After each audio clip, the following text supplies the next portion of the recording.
Bob from Marshfield, talking about, hi, Mark, I recently just moved in to my house, and now I'm being told I can't park my boat. Someone's giving me a problem about it. Oh, okay. He doesn't really get too specific here. It's something about a boat, and that's Bob, so he's got a question, I guess, about the boat on, I assume it's his property. Well, Bob, welcome to Marshfield. Welcome to the South Shore. You're going to enjoy it. It's a beautiful place to live, but that's kind of a bummer. So there's no town regulations around that, so I'm going to take a leap here and assume that you've moved into either a condominium complex or a homeowners association. So when I talk about a homeowners association, so what we're talking about there is when you go into a neighborhood and a lot of the houses look very similar, there's a chance that there's restricted covenants. What restricted covenants are, Rob, is it's a document that everybody agrees to when they move in there about certain rules and regulations. Now, condominiums are the very same thing. You can imagine your communal living, right? You're in a condominium, you're sharing certain spaces, you're sharing outdoor spaces, hallways, potentially, services, furnaces, roofs, all of that. So there's a lot of rules and regulations that go around that, but people don't think about that in neighborhoods, right? So they think, I've got my house, I can do whatever I want in my house. But if there is a homeowners association that has restrictive covenants, then when you move into that, you actually assume those rules and regulations. So hopefully at or before closing, Bob was given these rules and regulations so they could review them and understand them. Some are more restrictive than others.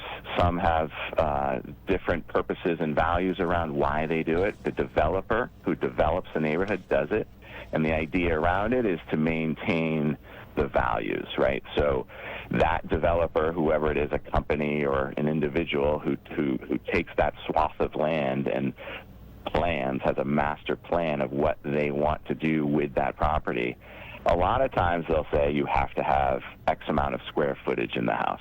Mm-hmm. You have to have, the lots are already designed by that company or that person, the developer, but the houses might not be built by them. So there's restrictions on how the house can be built. Some you'll see in Nantucket, you have to have cedar shingled roofs. So you can imagine, okay, I know going into this that when I need to replace my roof, it's going to be very, very expensive. But others, they simply want to create an environment where everybody's values will maintain or increase and not be diminished. So the idea behind somebody who's, running a business out of their house, maybe they're fixing cars and there's engines and tires and all of that, that will not be good for the overall neighborhood value, right? One of the things we see a lot is the boat.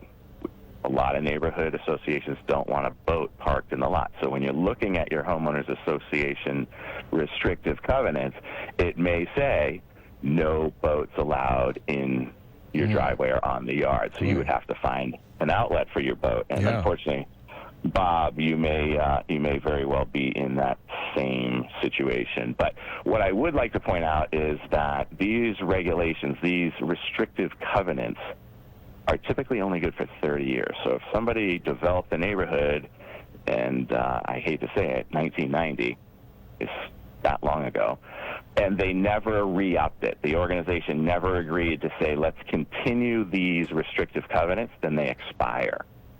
So Bob may want to look into that to see if the covenants have actually expired, and in that case, it's like any other street in any town, USA. All right, boy. Well, Bob, I hope that helps out. So, Bob, Mark, Bob should have gotten a copy of those before he moved in. I'm not sure if he didn't know or why.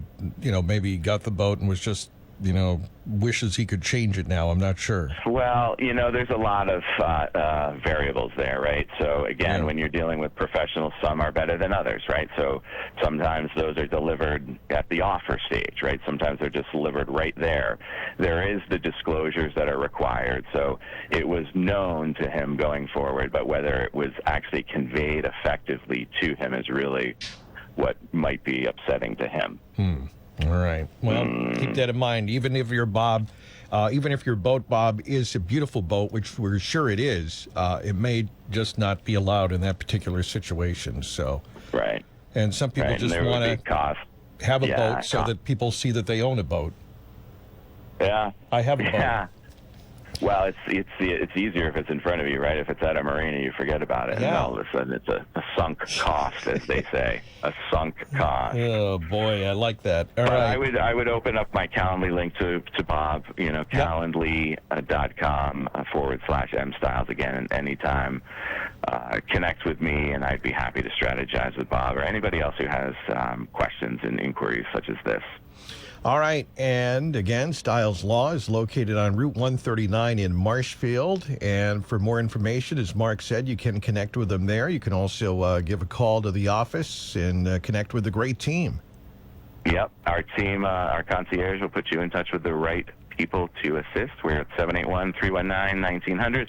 But I always encourage people to go to YouTube and check out our page. We have our own YouTube page, Styles Law Original. And if you go into the search bar, the query, if you will, you can type pretty much any question, and we probably have a video on it. All right. Check it out. Mark Styles, Styles Law, Route 139 in Marshfield. And don't forget, rocking the lot tonight. And McNamara on Money tomorrow from 8 to 10 a.m. It's going to be riveting. Oh, boy. How about that for a good weekend or what? All right. Mark, thank you so much for getting us in the mood. Thank you, Rob. Have a great week, everyone. You too.